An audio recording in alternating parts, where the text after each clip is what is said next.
di dalam nama Yesus Kristus. Yang siap diberkati Tuhan, sama-sama katakan haleluya. Bersorak-sorai buat Tuhan Yesus Kristus, Raja di atas segala raja. Haleluya. Silakan duduk. Salam. Salam, apa kabar semuanya? Salam ya. Terima kasih atas kebaikan Tuhan yang luar biasa. Kalau hari ini saya bisa berada di tempat ini. Terima kasih juga untuk Bapak Pendeta Overling yang sudah memberikan kesempatan dan saya untuk berbicara tentang kebenaran firman Tuhan di tempat ini ya. Beberapa tahun yang lalu tempat ini masih ya ini bekas salah satu gereja, dan kebetulan waktu itu Pak Overling telepon saya minta carikan tempat untuk ibadah. Dan saya ingat banget ini teman saya punya tempat yang bekas gereja Lutheran dan kebetulan mau dikontrakin, dan ternyata inilah yang sampai hari ini ada orang-orang yang berdoa di tempat ini. Sesuatu yang luar biasa, dan Tuhan tambahkan jiwa-jiwa yang luar biasa ya. Kebanyakan ini dari Nias ya. Coba yang dari Nias angkat tangan. Oh ya, luar biasa ya. Saya juga punya anak-anak panti asuhan juga banyak dari Nias. Bahkan beberapa hari pernah dikirim 10, terus dikirim lagi 7, dan kemarin dikirim lagi 2. Dan saya percaya kan, saya juga berdoa salah satu suku yang saya adopsi selain Aceh adalah Mentawai, dan ketiga adalah Nias. Kenapa saudaraku saya tertarik dengan Mentawai dan tertarik dengan Nias? Karena Nias dan Mentawai adalah salah satu suku yang mayoritas Kristen ya, mayoritas Kristen. Tapi dikatakan bahwa banyak orang mengatakan itu adalah daerah tertinggal, dan kemudian Mentawai dikatakan kabupaten tertinggal, dikatakan Nias kabupaten tertinggal. Tapi saudaraku jangan pernah katakan Nias adalah kabupaten tertinggal, jangan pernah katakan Mentawai adalah kabupaten tertinggal. Tapi Nias, Mentawai adalah kabupaten yang diberkati Tuhan luar biasa. Siapakah yang akan mengubah perkataan itu? Yang akan mengubah perkataan itu adalah saya dan saudara, karena hidup sebuah kota, hidup sebuah daerah, hidup sebuah kabupaten itu sangat ditentukan oleh gereja Tuhan yang ada di tempat itu. Karena kenapa gereja Tuhan? Padahal ada pemerintah. Yes, pemerintah secara hukum adalah pemerintah, tetapi anak-anak Tuhan itu harus berfungsi maksimal dimanapun kita berada. Kalau kita ada di kota Sukabumi, berarti kita harus mengusahakan kesejahteraan bagi kota tercinta, yaitu kota Sukabumi. Saya berasal dari Jawa Tengah. Saya berasal dari Jawa Tengah, tetapi Tuhan tempatkan saya dibuang oleh Tuhan ya. Istilahnya kasarnya dibuang, ditempatkan oleh Tuhan di kota Sukabumi. Berarti saya harus memikirkan kesejahteraan kota ini, berdoa untuk kota ini agar kota ini menjadi kota kesukaannya Tuhan. Meskipun mungkin kota ini ada kesulitan-kesulitan, ada banyak orang-orang yang tidak bertanggung jawab dengan kota ini, tetapi anak-anak Tuhan harus positive thinking atas kota ini. Alkitab berkata, usahakanlah kesejahteraan kota di mana engkau tempatkan. Saya percaya kalau saudara orang-orang Nias dari Nias tempatkan kota Sukabumi, pasti Tuhan punya tujuan yang luar biasa buat kalian semuanya yang ada di kota ini. Amin. Apa yang pernah saudara pikirkan untuk kota Sukabumi? Atau saudara sudah berada di tempat ini masih teriak-teriak Nias terus? Ya? Atau saudara sudah berada di tempat ini masih belum move on, masih ingat Nias terus? Saudaraku, yes, ada teman-teman kita yang kuliah mungkin di Nias, datang kuliah di kota Sukabumi. Tujuannya untuk apa? Ada yang memang sudah tercapai orang Sukabumi nggak mau kembali lagi ke Nias, ya? Betul nggak? Betul. Ada yang sudah belajar nggak mau kembali ke Nias karena saya nggak mau ke Nias, maunya di kota Sukabumi atau di Jakarta, kota metropolitan. Karena di Nias mungkin pelosok-pelosok dan sebagainya. Tapi saudara, ketika Tuhan suruh saudara kembali ke Nias, berarti Tuhan punya tujuan untuk saudara untuk membangun Nias agar Nias penuh kemuliaan Tuhan. Itulah fungsi gereja Tuhan. Yang gereja Tuhan itu sangat menentukan jalan yang artinya keberadaan negeri ini. Kenapa? Karena hasil dari doa saya dan saudara. Tuhan pada waktu Sodom dan Gomora, masih ingat Sodom dan Gomora peristiwanya? Kenapa sampai Sodom dan Gomora dimusnahkan oleh Tuhan? Kenapa saudara? Waktu itu Abraham bernegosiasi dengan Tuhan melalui malaikat. Dicari berapa orang benar yang berdoa untuk kota Sodom dan Gomora? 50 Bayangin, 50. Dicari dari 50 untuk menjadi 45, 40 sampai turun yang paling bawah ke 10. Ada 10 orang benar berdoa di kota Sodom dan Gomora? Tidak ada. Dicari 5 pun nggak ada. Dan ada keluarga berapa? 4. Ya, suami istri, Lot dan istrinya, 2 lagi anaknya. Tetapi dari dulu mereka menjadi orang yang percaya kepada Allah Israel, dan sampai dia keluar dan sampai Sodom dan Gomora dimusnahkan, tidak ada satu perubahan apapun di kota Sodom dan Gomora. Bahkan kota Sodom dan Gomora semakin jahat. Kenapa, saudaraku? Karena orang yang percaya yang ditempatkan di Sodom dan Gomora, dia tidak berfungsi apa-apa. Mungkin saudara bertanya, kenapa ya di daerah Kristen justru lebih banyak penjahatnya? Di daerah Kristen masih lebih banyak orang-orang yang hidupnya jahat dibandingkan dengan orang-orang yang Kristen. Contohnya Jepang, ya. Baru-baru ini Tuhan utus saya ke Jepang. Saya 10 tahun berdoa untuk Jepang, mengadopsi sebuah bangsa ke Jepang. Saudaraku, saya favorit Tuhan tiba-tiba pertemukan dengan beberapa orang misionaris dari Jepang untuk Indonesia. Dan saya sudah lama berdoa, dan ada beberapa anak rohani saya utus ke Jepang. Ada kurang lebih 5 orang di sana, dan kemarin tanggal 9 April berangkat 1 anak lagi ke Jepang. Dan tujuannya satu, adalah memang untuk bekerja.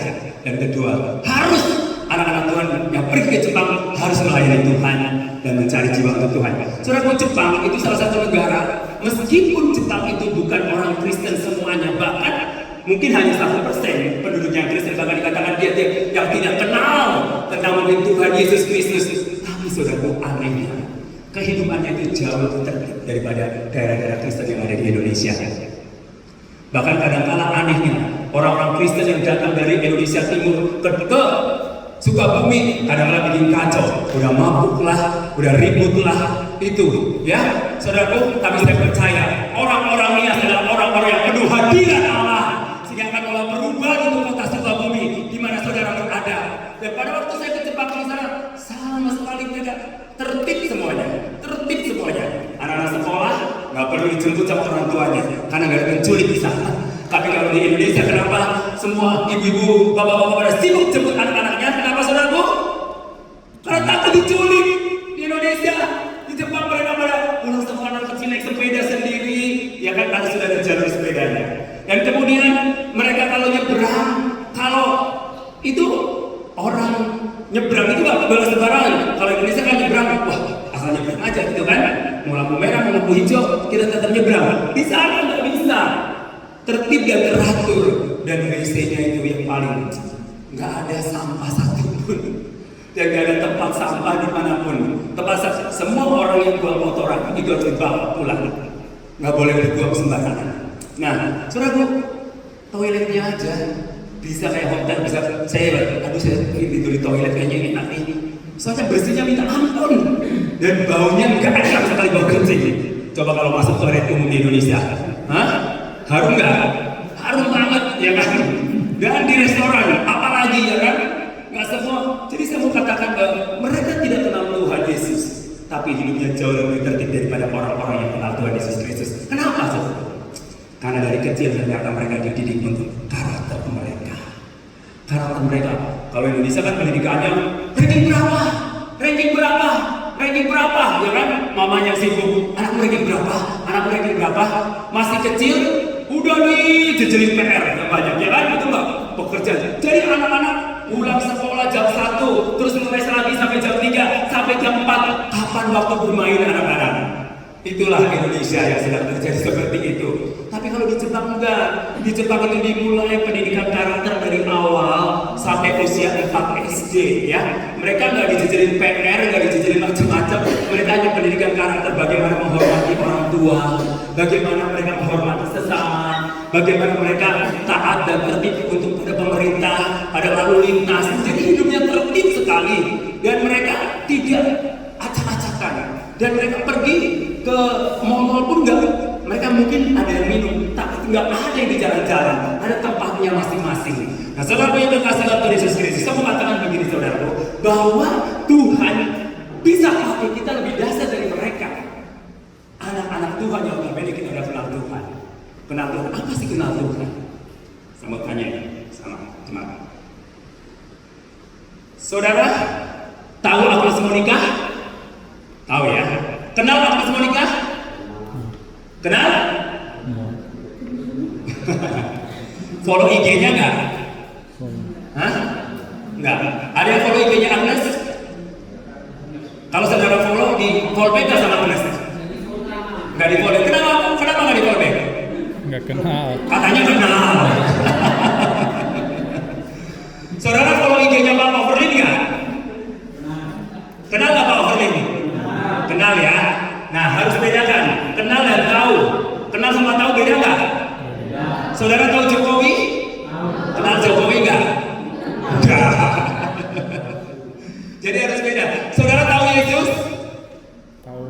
Kenal Yesus nggak? Kenal. Yesus kenal kamu nggak? Serius? Yang intinya apa kalau kita Yesus kenal kamu? Hah? Ya? Kenapa Pak? Yang menyelamatkan kita. Kita kenal Yesus. Yesus kenal kita nggak? Kenal ya? Serius ya, kenal ya? Takutnya, aku gak kenal kamu. Kenapa gak kenal kamu? Karena kamu ketika lihat orang miskin, kamu cuek aja. Ketika kamu lihat saudaranya yang sakit, kamu tidak pernah kunjungin. Ketika kamu lihat orang di penjara, kamu gak pernah nengokin. Malah justru temannya di penjara kita takut mendekat, gak mau nengokin. Ya, kan Tuhan bilang begitu. Loh, ketika aku di penjara kamu gak nengok aku, ketika aku sakit kamu gak menjenguk aku, ketika aku telanjang kamu punya pakaian kamu tidak memberikan aku pakaian, ketika aku lapar kamu tidak memberikan aku makan. Tuhan Yesus bilang, aku gak kenal kamu. Loh, orang Kristen itu bilang, loh, kapan Tuhan Yesus lapar? Kapan Tuhan Yesus di penjara? Kapan Tuhan Yesus sakit? Kapan Tuhan Yesus telanjang? Aku gak pernah lihat. Tuhan Yesus katakan, ketika engkau melakukan kepada salah satu saudaraku yang paling hina, engkau melakukan untuk aku. Jadi Tuhan kenal saudara bukan karena KTP Kristen, bukan.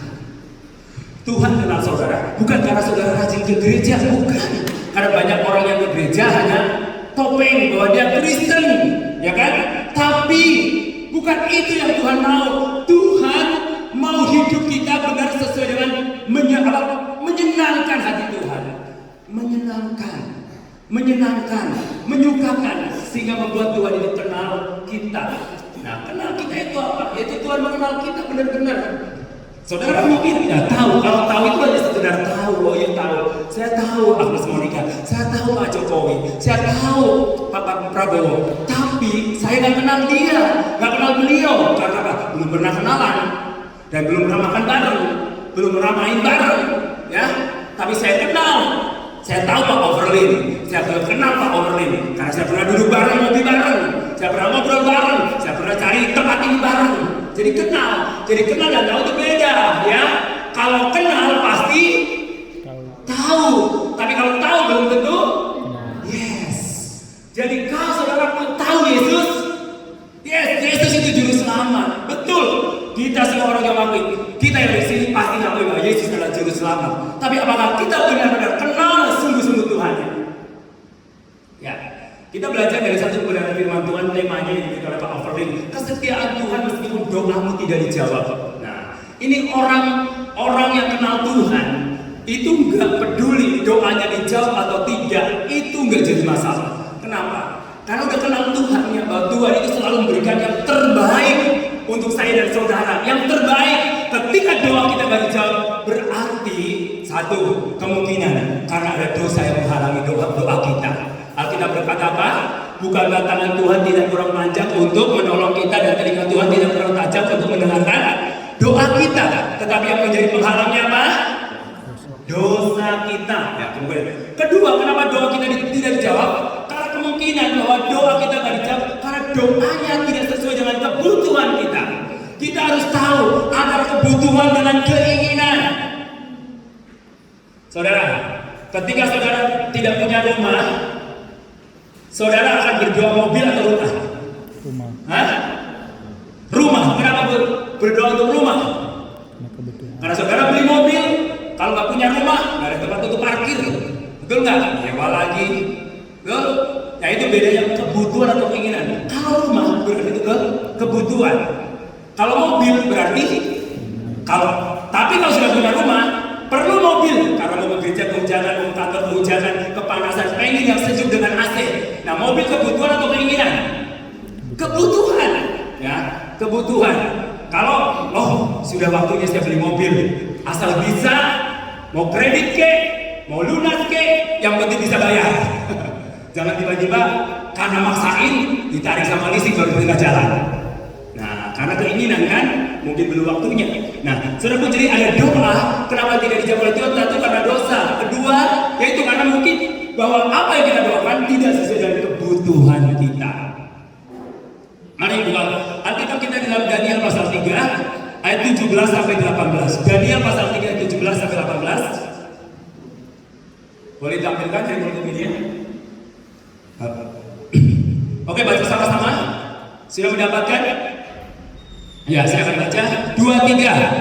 Jika Allah kami yang kami puja sanggup melepaskan kami, maka Ia akan melepaskan kami dari perapian yang menyala-nyala itu dan dari dalam tangan-Mu ya Raja. Ayat 18, 2, 3. Tetapi seandainya tidak, hendaklah Tuanku mengetahui ya Raja, bahwa kami tidak akan memuja dewa Tuanmu dan tidak akan menyembah patung emas yang Tuanku dirikan itu. Nah, bicara iman. Kenapa Sadrak, Mesak dan Abednego sampai bisa berkata begitu?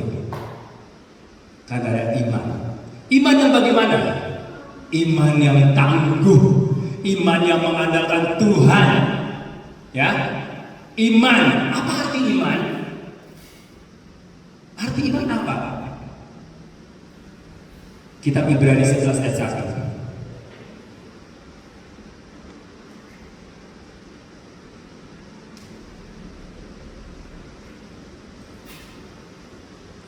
Iman adalah dasar dari segala sesuatu yang kita harapkan dan bukti dari segala sesuatu yang tidak kita lihat.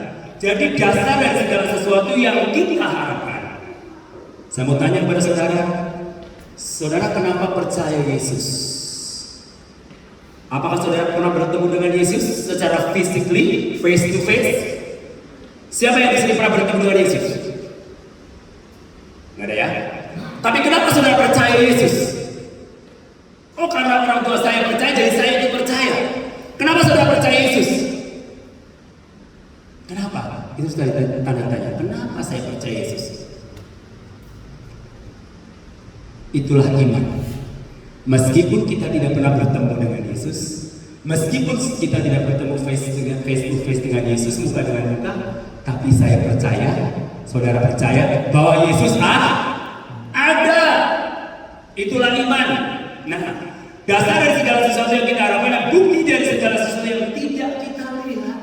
Jadi iman itu kita meskipun nggak melihat Yesus secara fisik, tapi kita percaya bahwa Yesus itu ada. Yesus itu juru selamat. Yesus adalah penolong yang setia. Yesus adalah Tuhan yang maha besar, Tuhan yang kuat, Tuhan yang perkasa. Sehingga kita yakin ketika kita ada persoalan, ada masalah, kita percaya bahwa Tuhan pasti menolong kita. Tapi bagaimana jika engkau tidak ditolong oleh Tuhan pada waktu mengalami persoalan? Apakah engkau akan mundur? Apakah engkau akan tinggalkan Tuhanmu? Apakah engkau kepahitan dengan Tuhanmu? Kemarahan dengan Tuhanmu? Mari belajar dari Daniel. Dari Daniel 3 ayat 17 sampai 18 itu Sadrak, Mesak dan Abednego. Dia berkata begini tadi. Meskipun seandainya dia dimasukkan ke dalam dapur api dan Tuhan tidak menolong untuk dia keluar dari dapur api, dia tetap percaya kepada Allah yang disembah dan dia tidak akan mengingkari janjinya dan dia tetap cari Tuhannya dan dia tidak akan menyembah patung dewa yang dibangun oleh Nebukadnezar, tapi dia tetap percaya kepada Allah yang hidup yang dia sembah meskipun dia harus masuk ke dalam dapur perapian. Itulah iman yang tangguh dan iman yang sungguh-sungguh. Nah, saya mau ajarkan saudara, bagian apa sih, seperti apa imannya sungguh-sungguh. Oke, Kenneth, waktu kamu datang ke sini, duduk di kursi yang kamu dudukin, kamu periksa nggak kursi itu? Enggak. Kenapa kamu nggak periksa? Percaya apa? Nggak bakal jatuh, ya? Kamu duduk tenang nggak di atas kursi, nikmati pujian, dengerin firman Tuhan, nggak takut jatuh ya? Karena percaya, trust. Nah, saya mau bilang, trust dan belief beda, ya. Belief percaya, Iblis percaya Tuhan ada? Yes. Setan percaya Yesus ada? Yes. Ya, percaya dan believe beda. Percaya dan segera percaya. Tetapi trust. Nah, itulah trust. Trust berarti mempercayakan sungguh-sungguh tanpa ragu sedikit pun, dengan tenang.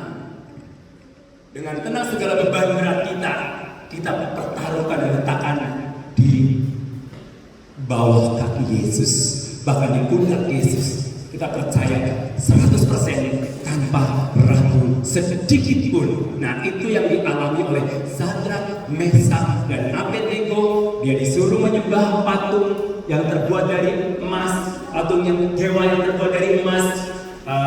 Tapi Sadrak, Meshak, dan Abednego lebih memilih untuk masuk ke dalam dapur api dibanding untuk menyembah dewa-dewa yang dibangun oleh Raja Nebukadnezar. Kenapa dia bisa begitu? Karena dia punya trust kepada Tuhan yang dia percayai. Dia trust itu lebih daripada percaya, mempercayakan sepenuhnya dan sungguh-sungguh dan tanpa ragu sedikit pun. Dan saya percaya ketika anak Tuhan, hamba Tuhan yang di tempat ini percaya sungguh-sungguh pada Tuhan, dan imannya tidak akan gentar dan luntur dengan situasi dan kondisi apapun. Meskipun nanti sekali kala kamu diperhadapkan oleh bahaya, bahkan mungkin saudara diperhadapkan oleh ancaman-ancaman. Dan ketika saudara punya Tuhan dan percaya iman yang sungguh-sungguh, itu tidak akan tergoyahkan. Pak, kok ada yang menjual imannya dia pindah? Saudara, berarti dia belum punya iman yang sungguh-sungguh, belum punya iman yang mengandalkan Tuhan. Jadi imannya hanya sekedar percaya Yesus secara Kristen KTP, atau secara hanya percaya seperti setan yang percaya. Nah itu, saudara, jadi dia belum beriman yang iman yang keras, belum. Kalau dia punya iman yang keras, pasti dia tetap nggak akan tergoyahkan oleh situasi dan kondisi apapun. Sekalipun mungkin kita mau dibunuh seperti Sadrak, Meshak, dan Abednego, dia nggak tergoyahkan imannya. Dia bilang, sekalipun Tuhan nggak menolongku, aku percaya Tuhan, ku adalah Tuhan tetap untuk selama-lamanya. Sekalipun dagingku dan hatiku habis lenyap, gunung batu dan bagianku tetaplah selama-lamanya. Pemasmur berkata bahwa sekalipun dagingku dan hatiku habis lenyap, artinya kondisi tubuh kita, kondisi fisik kita, ekonomi kita, karena Injil kita diperhadapkan dengan situasi yang sulit, dan kita tetap percaya bahwa Allah tetap untuk selama-lamanya. Itu yang paling penting. Kekristenan itu harus berdiri dan bisa berkata seperti itu.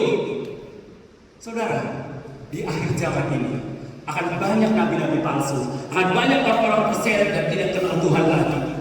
Bahkan sekarang Uni Eropa sedang untuk berusaha mempersatukan negara-negara untuk menyatukan hanya satu agama di dunia ini. Satu agama. Makanya Trump dan Putin itu bersikeras bahwa kekristenan itu tidak bisa disatukan.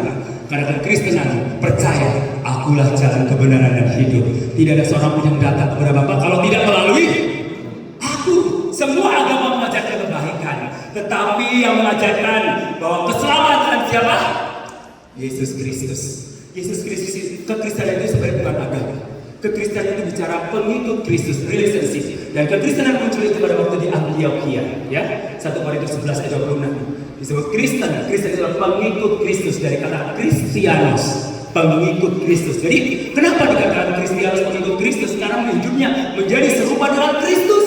Bagaimana menjadi serupa dengan Kristus? Menjadi serupa dengan Kristus, dia rendah hati, hidup kudus, terus menyenangkan hati Tuhan. Terus dia mengampuni orang yang bersalah kepadanya.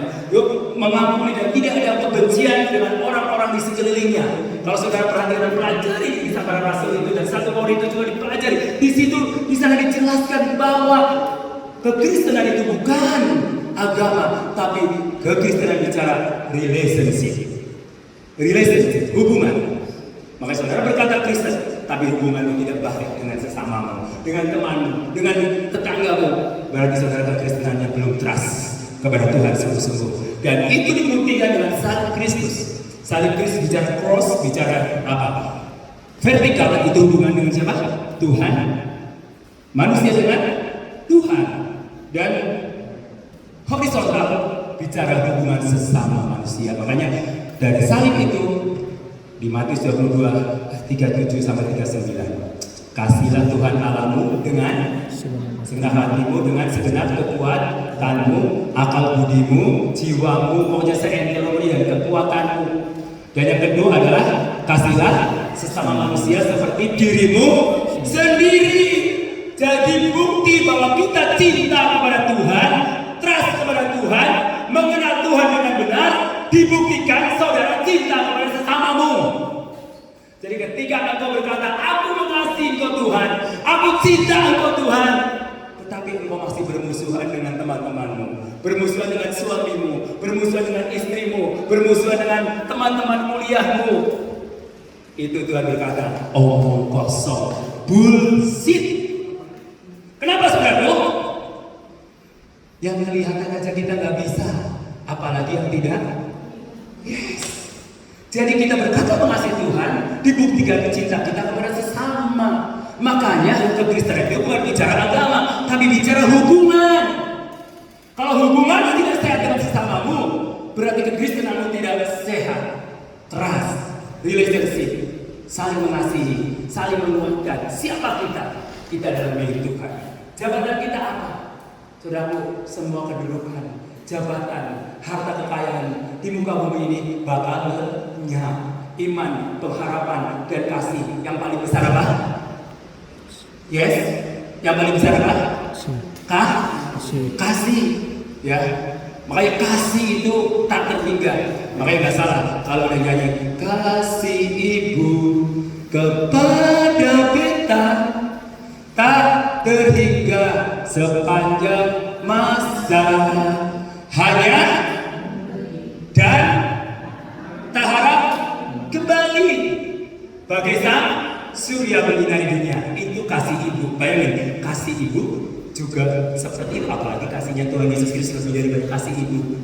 Makanya ada ajaran agama mengatakan surga itu di telapak kaki ibu. Waduh, kalau yang istrinya banyak berarti ibunya banyak ya. Ciumin kakinya ibunya semuanya. Saya bilang begini saudara, kasih itu adalah memberi, berkorban. Jangan pernah berharap kembali. Kalau saudara menolong orang, jangan pernah berharap dia akan tolong kita. Mengerti sampai di sini? Nanti saudara kecewa. Jadi ketika kita menolong, give tulus sempurna. Saya buka panti asuhan, saya menolong mereka, menolong orang-orang yang susah, saya tampil di situ, saya nggak pernah berharap dia akan menolong saya. Itulah kasih. Ada yang sudah dididik di rapat, tiba-tiba kurang ajar ke saya. Nggak apa-apa. Itulah bagian salib Kristus. Jadi ketika kita mengasihi, udah give free. Jangan sampai kita berharap. Itu namanya utang budi. Jadi kalau kita memberi, nanti dia tolong saya. Pertolongannya dari Tuhan, ya, pertolongan kita dari Tuhan itu yang tidak akan mengecewakan kita. Dan Tuhan selalu menolong kita, nggak pernah nggak tolong. Tapi sekalipun ketika kita dalam persoalan kita sekali waktu tidak ditolong, apakah saudara ragu imannya kepada Yesus dan tinggalkan Tuhan? Tidak ya, seperti yang dialami oleh Sadrak, Mesak, dan Abednego. Sekalipun dia tidak diperhadapkan dengan dapur perapian. Bahkan dikatakan Raja Nebukadnezar gara-gara menentang nih ayat 19 ketika mendengar bahwa dia nggak mau menyembah patung, bahkan dia bilang kalaupun Tuhan nggak tolong dia di dapur perapian, aku nggak akan menyembah patung emas yang Tuhan dirikan. Ayat 19, maka meluaplah kegeraman Nebukadnezar, air limpahnya berubah terhadap Sadrak, Mesak, dan Abednego. Lalu diperintahkannya supaya perapian itu dibuat 7 kali lipat lebih panas dari yang biasanya. Saudara, kayaknya begitu dicemplungin langsung angus, ya. kayak kalau krematorium ya, dimasukin beberapa menit kemudian udah keluar jadi abu semuanya. Nah mungkin seperti itu 7 kali lipat panasnya. Tetapi apakah Sadrak Mesak gentar? Bagaimana dengan saudara kalau diperhadapkan seperti itu? Apakah saudara tetap percaya dengan Allahmu yang disembah hari ini? Halo? Apa saudara tetap percaya dengan Allahmu yang disembah hari ini? Amin. Serius nih? Yes ya. Jangan yang aminnya cuma di gereja. Yang penting kita aman gitu. Pas pulang, pas di gereja amin. Pas di luar diperhadapkan aman. Cari yang aman. Saya mau bilang begini saudaraku. Sadrak Mesak Abednego nggak gentar sedikit pun. Tapi apa yang terjadi? Tuhan bisa ubahkan api itu menjadi pasir. Ya. Jadi nggak sedikit pun rambutnya terbakar. Kenapa?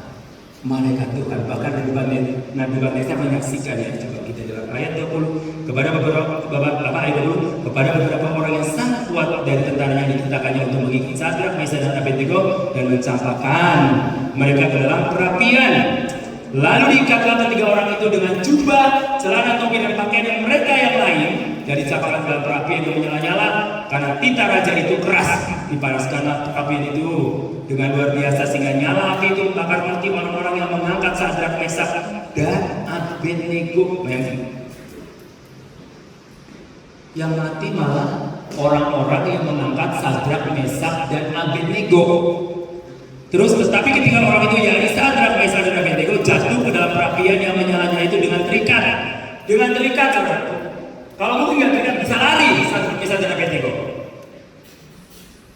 Ada lupa. Kemudian terkejutlah Raja Nebukadnezar. Lalu bangun dengan segera berkatalah ia kepada para menterinya, bukankah 3 orang yang telah kita campakkan dengan terikat ke dalam api itu? Jawab mereka kepada Raja, benar ya Raja. Katanya, tetapi ada 4 orang kemudian berjalan-jalan dengan bebas di tengah-tengah api itu. Mereka tidak terluka dan yang keempat itu rupanya seperti anak dewa. Yang keempat itu rupanya seperti anak dewa. Berarti itu Tuhan atau malaikat, ya? Ayat 26. Nebukadnezar mendekati pintu perapian yang menyala-nyala itu, berkatalah ia, Sadrak, Mesak dan Abednego, hamba Allah yang maha tinggi, keluarlah dan datanglah kemari. Lalu keluarlah Sadrak, Mesak dan Abednego dari api, dan para wakil raja, para penguasa, para bupati dan para menteri raja datang berkumpul. Mereka melihat bahwa tubuh orang-orang ini tidak mempan. Tubuh orang-orang ini tidak mempan oleh api. Bahwa rambut di kepala mereka tidak hangus. Bayangin saudaraku, kalau saudara cabut rambutmu, bakar korek api langsung terbakar nggak? Itu baru korek api terbakar ya. Kemarin saya lihat ada anak kecil main korek api membakar 2 rumah dinas. Terus di China kalau nggak salah, main korek api meledakkan beberapa mobil kendaraan. Ya. Jadi ini lebih daripada korek api. Jubah mereka tidak berubah apa-apa, bahkan bau kebakaran pun tidak ada pada mereka. Terus berkatalah Nebukadnezar, terpujilah Allahnya Sadrak, Mesak dan Abednego. Ia telah mengutus malaikatnya dan melepaskan hamba-Nya yang telah menaruh percaya kepadanya dan melanggar titah raja, dan yang menyerahkan tubuh mereka karena mereka tidak mau memuja dan menyembah Allah manapun kecuali Allah mereka. Sebab itu aku mengeluarkan perintah bahwa setiap orang dari bangsa, suku bangsa atau bahasa manapun ia yang mengucapkan penghinaan terhadap Allahnya Sadrak, Mesak dan Abednego akan dipenggal. Jadi Tuhan bisa balikan keadaan. Bayangin, saudaraku, dari kebencian yang menyala-nyala Nebukadnezar kepada Sadrak, Mesak dan Abednego, tapi setelah melihat mukjizat Tuhan terjadi kepada Sadrak, Mesak dan Abednego, karena imannya yang begitu teguh, pada waktu dia dimasukkan ke dapur api dan tidak ada hangus sedikit pun, tubuhnya, rambutnya pun masih utuh. Bahkan di dalam dapur perapian itu ada apa? Ada orang yang keempat, kadang dimasukin 3, tapi ada 4 yang menari dari perapian itu. Coba, aneh kan? Masa di perapian menari-nari? Di perapian harusnya kepanasan. Nah, saudaraku, bahkan 4 orang-orang yang mengangkat Nebukadnezar itu mati karena apinya begitu panas sekali. Nah, saudaraku, Tuhan balikan keadaan melalui iman orang percaya yang sungguh-sungguh. Sadrak, Mesak dan Abednego yang harusnya hangus, harusnya mati, tapi Tuhan balikan keadaan. Api itu bisa diubah menjadi tidak berfungsi untuk membakar Sadrak dan Mesak dan Abednego. Bahkan yang lebih takjubnya lagi, Akhirnya raja terkejut dan raja perintahkan pada seluruh masyarakat penduduk yang ada di Babel. Dia katakan, kalau ada orang yang menghina Allahnya Sadrak, Allahnya Mesak dan Abednego, maka akan dipenggal-penggal kepalanya. Tuhan bisa ubahkan situasi yang sulit menjadi kemuliaan. Memang pada waktu kita mengalami tekanan, seolah-olah kita itu nggak berdaya, seolah kita nggak sanggup. Ketika kita ngadarin kekuatan kita nggak akan sanggup, nggak mampu. Ketika Sadrak, Mesak dan Abednego menghadapi kekuatan, dia pasti nggak sanggup. Dia akan menyerah. Dia akan menyerah dan lebih baik menyembah patung emas itu. Tapi karena iman yang tangguh itu, meskipun dia harus mengalami kesulitan, dia bersiap rela mati dan berkorban untuk Allahnya. Karena imannya, saudara. Akhirnya Sadrak, Mesak dan Abednego lepas, dan lebih lagi mujizat yang luar biasa. Raja menjadi percaya dan sadar bahwa Allah Sadrak, Allah Mesak dan Allah Abednego adalah Allah yang hidup. Demikian juga Allah saya dan saudara yang disembah oleh Sadrak, Mesak dan Abednego adalah Allah yang sama. Jika saudara mengalami kesulitan, persoalan, saudaraku, jangan pernah saudara takut dan khawatir. Kau punya Tuhan yang seperti Tuhannya apa? Sadrak, Mesak dan Abednego, yang sanggup mengeluarkan dari dapur perapian dan hidup. Dan kemudian saudara, apa yang terjadi di dalam ayat 29, sebab itu aku mengeluarkan perintah bahwa setiap orang dari bangsa, suku bangsa atau bahasa manapun ia yang mengucapkan penghinaan terhadap Allahnya Sadrak, Mesak dan Abednego akan dipenggal-penggal dan rumahnya akan dirobohkan menjadi timbunan puing, karena tidak ada Allah lain yang dapat melepaskan secara demikian itu. Lalu raja memberikan kedudukan tinggi kepada Sadrak, Mesak dan Abednego di wilayah Babel. Upah ketaatan, obey, taat dan taat. Taat, saudara. Itu penting sekali. Taat dengan suara Tuhan. Belajar suara Tuhan dari mana? Dari kebenaran firman Allah. Saya tutup dengan kesaksian. Pada waktu Tuhan suruh saya buka panti asuhan di tahun 2003. Saya itu punya uang cuma 200.000. Tuhan, 200.000 buat apa?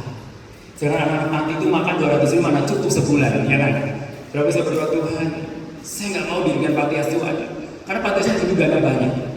Tapi Tuhan berkali-kali bicara sama saya. Bahkan pada waktu saya di perpustakaan, saya buka satu buku sebagai jatuh. Ada satu traktat, tulisannya Sejam Bersama George Muller. Sejam bersama George Muller, saya baca, George Muller memelihara 10.000 anak panti asuhan di Inggris. Dan dia tidak pernah menjalankan proposal satupun atau minta-minta kepada orang lain. Di situ saya menangis, hanya saya kumpulkan beberapa teman. Yuk kita bangun panti asuhan. Saudara, pada waktu itu pertama tahun 2003 bangun panti asuhan, bukan bangun, ngontrak di gedung, dan kami dikirim berapa anak? 30 anak dari Kalimantan. 30 anak satu mobil yang bus 34 dikirim hari beres buka langsung dikirim. Waduh, saya kewalahan. Ya, saya kewalahan. Aduh, dari mana nih uangnya untuk biaya bulanan? Tapi Tuhan cukup, asal kita taat. Saudara, Tuhan terus. Dan saya tidak satu pun pernah ada minta-minta ke gereja minta-minta, enggak pernah, karena aku percaya ketika Tuhan suruh, Dia akan bertanggung jawab untuk semuanya. Dan sampai hari ini panti asuhan tetap berdiri tegak. Dan puji Tuhan, tahun 2008 Tuhan kasih tempat panti asuhan. Waktu itu saya doa, Tuhan, kami butuh tempat. Kami punya anak-anak panti asuhan itu bisa menikmati rumah, hobi, bisa bermain, pokoknya seperti keluarga sendiri. Saudaraku, saya berdoa, saya dapat tempat 1.000 waktu itu harganya 260 juta, saldo yayasan 160. Waduh, kurang 100 juta. Akhirnya Pak Haji, aku bilang, Pak Haji, tolong minta tanda tangan semuanya. Kalau sudah ada suratnya, baru serahin ke saya, baru saya kasih DP. Jadi akhirnya Pak Haji yang minta tanda tangan semuanya. Udah ACC semua tetangga, baru saya kasih DP 160, kurang 100 juta. Pada waktu kurang 100 juta, teman-teman bilang, ayo kredit aja di bank. Tapi saya bilang, no, saya nggak mau kredit. Tuhan yang cukupkan semuanya. Betul, saudara. Hamin 2 saya dapat telepon dari salah satu anak Tuhan dari Jakarta, usianya sudah 72 tahun. Dia telepon saya, Saya bilang gini, Pak, ini bukan teman panti asuhan? Ya, betul. Dia bilang, saya mau belikan tempat untuk panti asuhan. Waduh, saya kaget. Oh Pak, kami sudah punya tempat tanah seluas ini dan kami sudah bayar DP-nya dan kami kurang 100 juta. Terus orang tua ini bilang gini, oh kalau begitu biarin, saya mau sumbang 150 juta. 100 untuk itu pelunasan dan 50 untuk ya, pokoknya gunakan untuk pembangunan. Saudaraku, akhirnya pulang dari Gogo waktu itu saya kunjungan ke orang tua, saya lagi nyetir, akhirnya saya selesaikan semuanya setelah sampai Sukabumi dan saya akhirnya membangun waktu itu anggarannya 1,2 miliar. Waduh, saya sampai ketahuan, gila lo, panti asuhan ngapain, panti asuhan apa tuh, bangun 1,2 miliar, uangnya dari mana? Saya senyum-senyum aja, saya ingat, no pada waktu disuruh buat kapal. Di mana dia buat kapal? Orang buat kapal biasanya di pantai atau di atas bukit? Pantai. Di pantai kan, ini di pantai. Tapi lu disuruh di atas bukit. Lu mau nggak? Mau. Orang-orang sih bilang, gila lu itu orang gila, masa bangun kapal di atas bukit? Ya itulah, iman Kristen emang kadang-kadang, iman Kristen dibutuhkan orang gila. Gila artinya apa? Gila itu artinya sesuatu yang nggak mungkin, nggak masuk akal itu. Ya kan? Saya bilang gini sama Tuhan, ini terlalu kecil lah buat engkau, 1,2 miliar itu terlalu kecil. Sebelah gitu. Iman yang sungguh-sungguh menghasilkan sesuatu yang luar biasa. Pada waktu sedang hanya pembangunan berjalan, Tuhan cukupin. Saya minta 1 tahun, dari 2008 kami membangun dan 2009 selesai. Pada waktu itu saya di stop sama Satpol PP. Telepon, ini nggak bisa katanya, nggak bisa diterusin pembangunan panti. Loh, saya ada izin IMB-nya semuanya, kenapa nggak bisa? Ya nggak bisa, jangan dilanjutin. Karena biasa ada laporan masyarakat. Terus akhirnya saya bilang sama Satpol PP, ya udah, kalau kita nggak buat bangun panti asuhan, ambil itu anak-anak 30 dan rawat, sekolahin, biayain semuanya. Nah, tutup. Dia telepon lagi, Pak Romel, kami nggak sanggup untuk pelihara 30 anak, lanjutin aja pembangunannya. Bersama Tuhan, jangan takut. Selama kita berdiri atas kebenaran, jangan takut. Karena kebenaran itu mutlak dan hakiki. Haleluya. Tuhan Yesus memberkati. Mari kita berdiri semua. Amin. Berkali-kali kau menolong, berkali-kali kau kuatkan. Dalam Yesus engkau ada, Yesus setia. Berkali-kali kau menolong.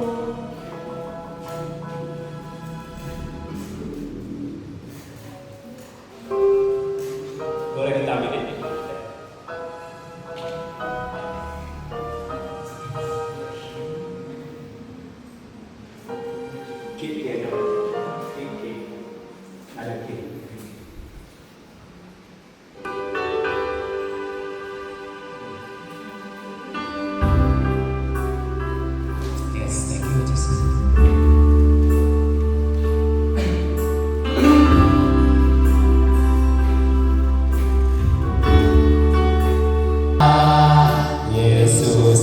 Sekali lagi katakan sama-sama, berkali-kali kau menolong,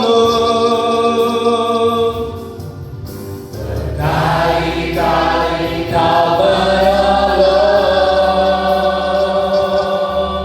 berkali-kali kau kuatkan. Dalam rasa sakit, engkau ada, Yesus setia. Berkali-kali kau menolong, berkali-kali kau menolong, haleluya. Berkali-kali kau kuatkan, dalam lemah kelam engkau ada, Yesus setia. Dalam lembah kelam engkau ada, Yesus setia. Dalam lembah kelam engkau ada, Yesus setia. Sama-sama katakan, dalam lembah kelam engkau ada, Yesus setia. Lembah gelap Engkau ada. Yesus. Hari ini kami bersyukur karena Tuhan sudah penuhi kami dengan hadirat-Mu, dan terima kasih untuk persembahan anak-anak-Mu Tuhan yang diberikan berkat yang luar biasa dalam kehidupan mereka, baik berkat jasmani maupun rohani. Kemanapun mereka pergi beruntung dan berhasil di dalam nama Tuhan Yesus Kristus. Dan kami akan tutup ibadah ini, Kau tutup bungkus kami sebenarnya dengan kuasa darah-Mu Tuhan. Kami akan pulang ke rumah kami masing-masing. Perjalanan kami tutup dengan lancar dan kami tiba di tempat tujuan kami dengan selamat. Jauhkan kami dari segala maut, malapetaka, mara bahaya yang menimpa kami. Mari saudara, kita arahkan hati kita dan pikiran kita di hadapan Tuhan. Diberkatilah engkau di kota, diberkatilah engkau di desa, diberkatilah keluargamu, diberkatilah masa depanmu. Apapun yang kau kerjakan pasti berhasil. Tuhan akan membawa kau naik-naik dan tidak akan pernah turun. Sakit penyakit tidak akan menimpamu lagi. Bahkan segala virus, baik virus Corona, Omicron, Delta, dan virus apapun tidak akan menimpa kamu juga.